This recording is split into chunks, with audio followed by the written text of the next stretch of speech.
Sudan continues to witness the worst clashes in over 4 years. The Indian government has taken stock of the situation. This is an issue that we have been keeping a very close watch on the evolving situation there. It has happened over the last, I would say the conflict is the last 4-5 days as fighting has broken out. I think last Friday it was. I think 14th it started. Our mission in Khartoum has been in contact with the Indian community there.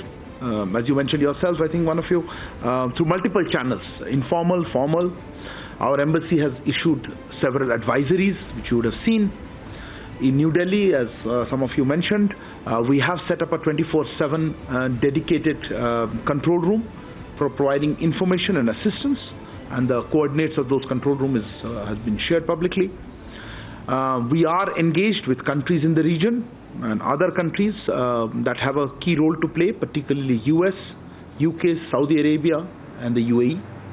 As you already know, External Affairs Minister spoke to his counterparts from Saudi Arabia and UAE. He has today spoken to his Egyptian counterpart. Our ambassador in Washington, D.C. and our High Commission in London are in touch with the respective host governments. An Indian national has already been killed in the conflict in Sudan. In terms of the situation on the ground, as you are aware, there's been an unfortunate death of an Indian national.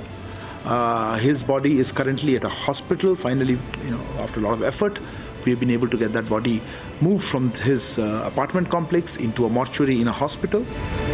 On Thursday, the External Affairs Ministry emphasized on how any movement is very risky at the moment.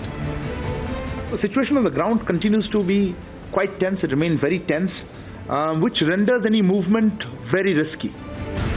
The United Nations is trying to secure a 24-hour ceasefire. As you can well imagine, the continued heavy fighting in Sudan is having a devastating consequences for Sudanese civilians, as well as our staff and other members of the international community who are caught in the crossfire. We reiterate to the parties to the conflict that they must respect international law. They are obliged to protect civilians and ensure the safety and security of all United Nations and associated personnel, as well as their premises, our assets, and trapped civilians must be able to receive assistance, access essential supplies, and evacuate to safer zones as needed.